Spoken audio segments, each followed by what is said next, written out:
Hi friends, ఎలా ఉన్నారు? ఏం చేస్తున్నారు? కామెంట్ సెక్షన్‌లో నాతో షేర్ చేసుకోవడం అస్సలు మర్చిపోద్దు. మీలో ఎవరికైనా అసలు నేను గుర్తొచ్చానా? ఆల్మోస్ట్ 2½ వీక్స్ నుంచి నేను వీడియోస్ ఏవి పోస్ట్ చేయలేదు. అసలు ఇంటర్నెట్ నుంచే చాలా దూరంగా ఉన్నాననమాట. అండ్ మీలో ఎవరికైనా గుర్తొచ్చానా? లేదా ఇన్ని థౌసండ్ వ్లాగర్స్, థౌసండ్ వీడియోస్ ఉన్నారు. అందులోని నేను గుర్తు రాలేదా అన్నది నాకు కామెంట్ సెక్షన్‌లో షేర్ చేయండి. నేనైతే మీ అందరిని చాలా మిస్ అయ్యాను. లైక్ వీడియోస్ షూట్ చేయడం, పోస్ట్ చేయడం, కామెంట్స్‌లు చదవడం, వాళ్ళతో మాట్లాడడం, లైక్ జాబ్ చేస్తున్న వాళ్ళు సడన్‌గా జాబ్ చేయకుండా ఇంట్లో ఉండిపోతే ఎలా ఉంటదో అలా అనిపించిందనమాట. బట్ ఇప్పుడు కొంచెం బానే ఉన్నాను. పోస్ట్ చేయడానికి ట్రై చేస్తాను. ఐ డోంట్ నో లైఫ్ ఎటు తీసుకెళ్తే అటేననమాట. నాకు ఇది ఒక ఇది రాడిష్ ఉంటది కదా! అది కట్ చేసినప్పుడు కుషాల్ అన్నాడు, "మమ్మ దీనికి లీవ్స్ వస్తున్నాయి" అంటే, "ఆ! సరే అయితే" అని చెప్పి దాన్ని ఒక చిన్న గిన్నెలో పెట్టాను. దానికో 4, 5 లీవ్స్ వచ్చాయి. అది చూసి మా బాబు హ్యాపీ అయిపోతున్నాడనమాట. ఆడేదో పెద్ద పొలం పెంచేసినట్టు హ్యాపీ అయిపోతున్నాడు. సో, సరే హ్యాపీ అవ్వులే అని చెప్పి అలా వదిలేసా. మంచి వంకాయలొస్తున్నాయి. చిన్నవి సన్నం వంకాయలు. దాంతో ఎప్పుడు చేసుకుంటే చాలా బావుంటది. అండ్ ఈ 2 వారాలు మీరు ఏం చేశారు అన్నది నాతో షేర్ చేయండి. ఎక్కడికైనా ఎళ్లారా? ఏం చేస్తున్నారు? అండ్ ఆల్మోస్ట్ అందరి పిల్లలది ఎగ్జామ్స్ స్టార్ట్ అయిపోయినట్టున్నాయి. మా ఇంట్లో కూడా ఎగ్జామ్స్ ఇది నడుస్తుందనమాట. అండ్ 10థ్ ఎవరైనా చదువుతున్నారా? మీ పిల్లలు ఎవరైనా స్టేట్ సిలబస్ వాళ్ళు, సీబీఎస్ఈ వీళ్ళకి ఆల్మోస్ట్ అందరికీ ఎగ్జామ్స్ అవుతున్నాయి కదా! ఐసెట్, ఎంసెట్ ఏంటేంటో రకరకాల ఎగ్జామ్స్ అవుతున్నాయంట. ఎలా రాస్తున్నారు? ఏం చేస్తున్నారు అన్నది చెప్పండి. నేను ఈ వంకాయ వచ్చేసి నాకు కొంచెం జలుబు అయిపోయినట్టు ఫీలింగ్ వచ్చిందని ఇలా అల్లం వంకాయ చేస్తున్నాను.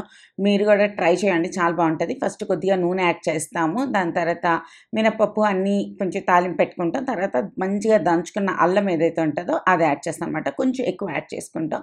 దాని తర్వాత అల్లం కొంచెం ఫ్రై అయిన తర్వాత ఆనియన్స్ యాడ్ చేస్తాం. ఆనియన్స్ కొంచెం ట్రాన్స్‌లూసెంట్ లాగా పింక్ లాగా అయిన తర్వాత మనం కట్ చేసి వాటర్‌లో పెట్టుకున్న వంకాయలన్నీ ఇందులో యాడ్ చేసేస్తాము. వంకాయలు యాడ్ చేసిన తర్వాత ఏం లేదు, ఇందులో ఉప్పు, కారం, పసుపు యాడ్ చేస్తాం అంతే. దీనిది మెయిన్ టేస్ట్ మొత్తం ఆ జింజర్ నుంచి ఏదైతే ఉందో ఆ ఫ్లేవరే వస్తది. వంకాయలు మనకు తెలుసు కదా! స్లో చేసేస్తే మగ్గిపోతాయి. లైక్ కలర్ మారిపోయి బాగుండవు. కొంచెం హైలో పెట్టుకొని కొద్దిగా ఏగిన తర్వాత అప్పుడు మనం స్లోలో పెట్టుకొని కుక్ చేసుకోవాలి. లాస్ట్‌లో కొద్దిగా గరం మసాలా ఏసుకోవడం ఇష్టం అయితే ఏసుకోవచ్చు. ఏసుకోక్కర్లేదనుకుంటే ఏసుకోక్కర్లేదు. ఈ ఈ ఇవి స్టీల్‌వి అయితే మాత్రం కడాయిలు చాలా బాగున్నాయి. నా ఐరన్ కడాయిలన్నీ అలా చేసి ఒక్కొక్కటి చెప్పి లోపలికెళ్ళిపోయాయి అన్నీ. ఇప్పుడు ప్రస్తుతానికి ఆల్మోస్ట్ అన్నీ స్టీల్‌వే వాడుతున్నాననమాట. ఎక్కడికెళ్ళిపోయాయో నాకు కూడా తెలీదు. ఒక్కొక్కటి అలా లోపలికెళ్ళిపోయి అన్నీ లోపలికెళ్ళిపోయాయనమాట. అండ్ ఈ ఎండాకాలం వస్తే వాటిల్ని కూడా కొంచెం బయటికి తేవాలి. అమ్మాయిలు అందరికీ ఈ ఐరన్ డెఫిషియన్సీ ఉంటది. కుక్‌వేర్‌లోనే వండుకోవచ్చు. లేదంటే మనం ఇది కొనుక్కోవచ్చు. ఐరన్ ఫిష్ అని ఒకటి దొరుకుతుంది అమెజాన్‌లో అన్నిట్లో. ఆ ఐరన్ ఫిష్ చిన్నదుంటదనమాట. ఒక చిన్న లీఫ్ లాగా, ఫిష్ లాగా ఒక ఐరన్‌ది. అది తెచ్చి మనం పప్పులో అన్నిట్లో యేసుకుంటే అంట మనకి ఐరన్ డెఫిషియన్సీ ఏదైతే ఉంటో అది రాకుండా ఉంటదనమాట. అండ్ నా చాపర్‌లోనొచ్చేసి నేను ఇది క్యారెట్ అంతా చాప్ చేశాను. గ్రేట్ చేశాను. చాప్ చేయలేదు. అండ్ దానికొచ్చేసి నేను క్యారెట్ హల్వా చేస్తున్నాను. అప్పటి వరకు అక్కడే నించున్నాను తెలుసా! ఆల్మోస్ట్ ఒక 15 మినిట్స్ అక్కడే నించొని జాగ్రత్తగా ఏపాను. అటుపక్క టీవీలో యాడ్ వస్తుందని చెప్పి దాన్ని కొంచెం స్కిప్ యాడ్ అని నొక్కొచ్చేలోపు అది కొద్దిగా మాడిపోయింది. అబ్బా! అనుకున్నాను. మళ్ళీ ఆ క్యారెట్‌లోంచి అవన్నీ తీసి వాటిల్ని పడేసి దాంట్లో పాలు, పంచదార అన్నీ యాడ్ చేసి మొత్తానికి క్యారెట్ హల్వా చేశాను. నేను పిల్లలకి ఇచ్చినప్పుడు వాళ్ళకి కనిపెట్టలేదనమాట. స్మెల్ ఏం పట్టలేదు అనుకుని. హమ్మయ్య! ఒక పని అయిపోయిందిరా బాబు అనుకున్నాను. ఆ కడాయిలో కూడా సైడ్‌కి చూస్తే కొద్దిగా మాడిపోయినవి కనిపిస్తున్నాయి కదా! కానీ ఎవరు కనిపెట్టలేదు. So, I'm so happy. Simple carrot halwa చాలా టేస్టీగా ఉంటది. ఇది ఒక్కొక్క రోజు ఒక్కొక్క బిట్ చిన్నది నేను షూట్ చేసింది షేర్ చేస్తున్నాను. ఎందుకు వీడియోస్ పోస్ట్ చేయట్లేదు అంటే నా హెల్త్ చాలా పాడైపోయింది. చాలా అంటే చాలా. ఆ రోజు నేను ఫిబ్రవరి స్టార్టింగ్‌లో ఒక వీడియో పోస్ట్ చేసి ఈ మంత్ నేను చాలా ప్రొడక్టివ్‌గా ఉందాం అనుకున్నాను అని చెప్పాను. మరి ఏం జరిగిందో తెలీదు. ఆ రోజు ఈవినింగే నా హెల్త్ ఎంత ఖరాబ్ అయిపోయిందంటే అంత ఖరాబ్ అయిపోయింది. మళ్ళీ డాక్టర్ల దగ్గరికెళ్ళి మళ్ళీ బ్లడ్ టెస్ట్‌లన్నీ చేసి లైక్ మళ్ళీ యాంటీబయోటిక్స్ అన్నీ తాగి ఒక నార్మల్‌గా లేదు. ఆల్మోస్ట్ 10 డేస్ వరకు నేను చాలా సఫర్ అయ్యాను. 10 డేస్ తర్వాత కూడా సడెన్‌గా బీభత్సమైన బ్యాక్ పెయిన్ వచ్చిందనమాట. ఇంత బ్యాక్ పెయిన్ నా లైఫ్‌లో లైక్ నా ఇద్దరు పిల్లలు డెలివరీ టైముల్లో కూడా నాకు ఇంత బ్యాక్ పెయిన్ ఎప్పుడు రాలే. It's like spinal cord shivering లాగా అదొక weird kind of back pain. నేనైతే అసలు ఏం చేయలేదు తెలుసా! జాగ్రత్తగా 3 పూట్ల జాగ్రత్తగా వండడం, కొద్దిగా తినడం, మిగిలిన టైం అంతా ఫోన్ చూసుకొని రీల్స్ చూసుకొని లేదంటే మంచం మీద పడుకొని ఉండడమే చేశాను. అండ్ ఆ టైంలో ఎప్పుడైతే మన హెల్త్ ఖరాబ్ అవుతుందో ఆ టైంలో మనకి ఇంకేది ప్రయారిటీ అనిపించదు. లైక్ డబ్బులు, యూట్యూబ్, ఇంట్రెస్ట్లు, చదువు ఏది ఇంట్రెస్ట్ అనిపించదు. ఇట్స్ ఆల్మోస్ట్ ఒక్కటే మనకి ప్రయారిటీ ఏంటంటే మన హెల్త్ బాగుంచుకోవాలి, దాన్ని జాగ్రత్తగా మళ్ళీ సెట్ చేసుకోవాలి అన్నది ఒక్కటే ప్రయారిటీ ఉంటుంది. అది తప్ప నా బుర్రలో ఇంకే నళ్ళే. It's like very very severe pain అనమాట. సో ఆ పెయిన్ నుంచి ఇప్పుడు కొద్దిగా రికవరీ అవుతున్నాను. But it's very painful. నేను డాక్టర్ని కూడా అడిగాను ఎందుకు వచ్చింది అంటే లైక్ వాళ్ళు కూడా ఏం చెప్పలేదన్నమాట.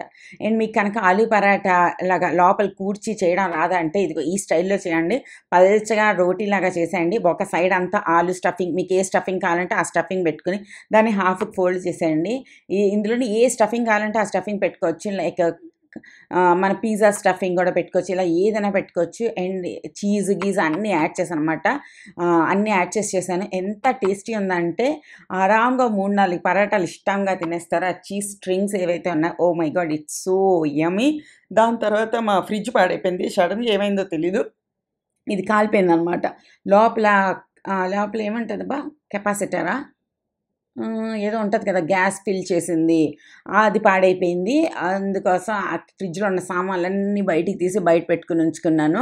అండ్ ఫ్రిడ్జ్‌లోని ఏంటి సామాన్లు వేస్ట్ అయిపోయాయి తెలుసా? లైక్ నేను ఆ మధ్యన అంతా గ్రీన్ చిల్లీ పేస్ట్, ఈ paste, ginger paste, garlic paste, tomato cubes ఎన్ని చేశానో అవన్నీ కంప్లీట్‌లీ వేస్ట్ అయిపోయాయి. అది ఎప్పుడు సాయంత్రం పాడైనట్టుంది. నెక్స్ట్ డే మార్నింగ్‌కి అన్నీ వాటర్ అయిపోయాయన్నమాట. అండ్ 45th అవెన్యూ కరాచీ బేకరీది ఒక హోటల్ ఉంటే ఈ వీక్‌లో మేము వెళ్ళాము. ఆ రోజు ఇండియా పాకిస్తాన్ మ్యాచ్ అయింది కదా! నేను మధ్యాహ్నం నుంచి కూర్చొని సూపర్ ఇంట్రెస్టింగ్‌గా మ్యాచ్ చూసా. మధ్యలో బ్రేక్ కాలంలో ఒక 2 అవర్లు మిస్ అయినా పర్లేదని చెప్పి హోటల్‌కి వెళ్ళిపోయామన్నమాట. మేము అక్కడ హోటల్‌లోనే వచ్చేసి చూసామన్నమాట ఏ హోటల్‌లో టీవీ ఉంది, ఆ హోటల్‌కి వెళ్దాం అని చెప్పి. చాలా ఫస్ట్ ఈ వ్లాగ్ తీయాలనుకోలే. నేను అందుకోసం కెమెరా ఏం తీసుకెళ్ళలే. తర్వాత అక్కడ ఫుడ్ అన్నీ టేస్ట్ అన్నీ బాగుందనిపించి తర్వాత నేను ఫోన్‌లోనే కొద్దిగా షూట్ చేశాను. మీరు అక్కడ చాలా హోటల్స్ హైదరాబాద్‌లో స్టార్ట్ అయ్యాయి. నాకు అవన్నీ చేయాలనిపిస్తుంది. మెల్లిమెల్లిగా అన్నీ స్టార్ట్ చేయాలనిపిస్తుంది. రకరకాల కేకులు, పేస్ట్రీలు, తర్వాత కునాఫాలు అన్నీ ఇక్కడ ఉన్నాయి. And very very yummy yummy ice క్రీమ్‌లు, మిల్క్ షేక్‌లు ఇవన్నీ ఇక్కడ ఉన్నాయి. క్రొసాన్‌లు అన్నీ ఉన్నాయి. సో మీరు కనుక ఆ ఏరియాలో ఉంటే ఒకసారి వచ్చి ట్రై చేయండి. నేను అక్కడ స్టార్టింగ్‌లో చూపించాను కదా మీకు, అక్కడ మీరు చూసి గూగుల్‌కెళ్ళి సెర్చ్ చేసుకోవచ్చు. ఈ కునాఫాలు అయితే రకరకాలున్నాయి. ఇది ఇక్కడ సైజు గ్యారంటీగా ట్రై చేయాల్సిందొచ్చేసి ఈ కునాఫా అనమాట. అండ్ ఇదొచ్చేసి some kind of cheese jalapeno rolls అనమాట. ఆ రోజు కొద్దిగా అంటే అన్ని పెయిన్ కిల్లర్స్ అన్నీ యేసుకున్న తర్వాత నా ఫేస్‌లో కొద్దిగా స్మైల్ వచ్చింది. సో మా ఆయన అన్నారు, "పద ఎళ్లి కొంచెం తింటే కొంచెం అన్నీ బయటవన్నీ తింటే కొంచెం రిఫ్రెషింగ్‌గా అనిపిస్తది" అని చెప్పి బలవంతంగా పట్టుకెళ్లారు. నేనైతే అసలు ఆల్మోస్ట్ ఎప్పటి నుంచి డిసెంబర్‌లో కుషాల్ బర్త్‌డే అయిందా, డిసెంబర్ 13th, 14th అప్పటి నుంచి డిసెంబర్ అంతా, జనవరి అంతా, ఫిబ్రవరి అంతా నేను ఇంట్లోంచి బయటికే వెళ్ళట్లేదు. ఇట్స్ లైక్ ఇంట్లోనే కూర్చునే ఉంటున్నాను. లైక్ మనసులో ఒక చిన్న భయం వస్తుందనమాట. బయటికెళ్ళాలా, బయటికెళ్తే నొప్పైపోతదేమో, ఇదైపోతదేమో అని చెప్పి. ఇదొచ్చేసి ప్రాన్స్ అనమాట. ఇది ఫిష్, గ్రిల్ ఫిష్. నేను ప్రాన్స్, ఫిష్ తినలే, టచ్ కూడా చేయలే. నాకు ఈ ప్రాన్స్ తినొచ్చు బానే ఉంటది. ప్రాన్స్ టెంపూరా అదనమాట. తినలేదు, అందుకో భయమేసింది కొంచెం.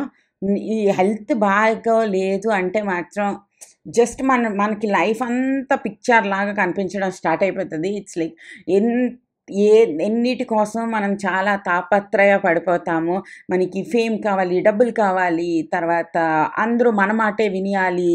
ఈ హెల్త్ పాడైనప్పుడు అది మన ఈగో మీద ఎలా కొడతది అంటే it's like nothing is important. Nothing. Everything is temporary అని ఒక ఫీలింగ్ ఏదైతే ఉంటుందో అది మన ఈగోని చాలా గట్టిగా కొట్టిద్దనమాట. And this match was amazing అనమాట. నాకు ఎంత హ్యాపీ అనిపించిందో చూసి. నేను నార్మల్లీ క్రికెట్ మ్యాచెస్ అంత చూడడానికి ఇష్టపడను. Like very important match, final match ఉంటేనే ఇష్టం. బట్ ఈ India Pakistan match and this was so cool match అనమాట. లైక్ టైట్‌గా అస్సలు లేదు. స్టార్టింగ్ బాల్ నుంచే గెలిచేస్తాం అన్న ఒక వైబ్ అయితే ఉంది. అండ్ ఆ తృప్తిగా చూడడం వేరు. గెలిచేస్తాంలే, గెలుస్తామో లేదో అన్న టెన్షన్ కాకుండా గ్యారంటీగా గెలుస్తాం, ఎంతో ఈజీగా గెలుస్తామో చూద్దాం అన్నట్టు అనిపించింది కదా. Match was so good. అందరూ సూపర్ హ్యాపీ అయిపోయారనమాట అక్కడ. రెస్టారెంట్లో ఎంత బాగా ఆడిశారు. ఓహో! Super happy. I think Kohli చాలా ఈ మధ్యన చాలా మ్యాచెస్‌లోని అంత ఎక్కువ బాగా ఆడట్లేనట్టున్నారు. కానీ ఎప్పుడు పాకిస్తాన్ మ్యాచ్ వస్తే మాత్రం అది సూపర్‌గా ఆడేస్తారని తర్వాత ఏవేవో వీడియోస్‌లో అన్నిట్లో విన్నాననమాట. Everyone was so happy and నేను కూడా చాలా హ్యాపీ అయిపోయా. దాని తర్వాత మెన్యూ అంతా ఎతికి నేను ఫిష్, ప్రాన్స్ తినలేదు కదా! నేను నా కోసం ఏదైనా ఆర్డర్ చేసుకుంటా అని ఇదేదో మెక్సికన్ కార్న్ సాలడ్ ఆర్డర్ చేశాను. అదెంత స్పైసీ ఉందంటే అంత స్పైసీ ఉంది. అదంత స్పైసీ ఉందని చెప్పి తర్వాత ఈ కోల్డ్ హేజల్‌నట్ సంథింగ్ ఆర్డర్ చేశామనమాట. దీని మీద డెకరేషనే చాలా ఎక్కువ చేశారు. ఆ! అయితే నేను ఒక 4 సిప్పులు తాగేసి 2 సిప్పులు తాగేసి మిగిలినవి ఇచ్చా. And this is some dal makhani pizza. No. Butter chicken pizza అనమాట.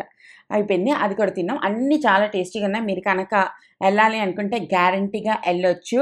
Taste, hygiene everything was so good. So, ఎళ్ళాలి అనుకుంటే ఎళ్ళొచ్చు. అండ్ తప్పకుండా ట్రై చేయాల్సిన డిష్ ఏదైనా ఉందంటే ఇట్స్ కునాఫా. Cheese kunafa. వాళ్ళ దగ్గర 3, 4 వెరైటీలు ఉన్నాయన్నమాట. బ్లూబెర్రీ కునాఫా ఇది, అది అని చెప్పి నాకైతే చీజ్‌ది చాలా చాలా నచ్చింది. ఎంత బావుందంటే సూపర్ క్రిస్పీ లోపల క్రీమ్ అన్నీ కలిపి ఇవన్నీ కలిపి మాకు బిల్లొచ్చేసి 3891 అయింది. బట్ మేము ఏదో బుకింగ్ చేసుకున్నాం ఫస్ట్ అన్నీ కలిపి మేము 2500 పే చేసాం అనమాట. 2500కి బావుంది కదా! చాలా బావుందనిపించింది. ఇదిగో ఈ హోటల్ నేను ఇక్కడ మీకు చూపిస్తాను. అదనమాట. కరాచీ బేకరీస్‌ది అది. ఓకేనా? Tata bye bye.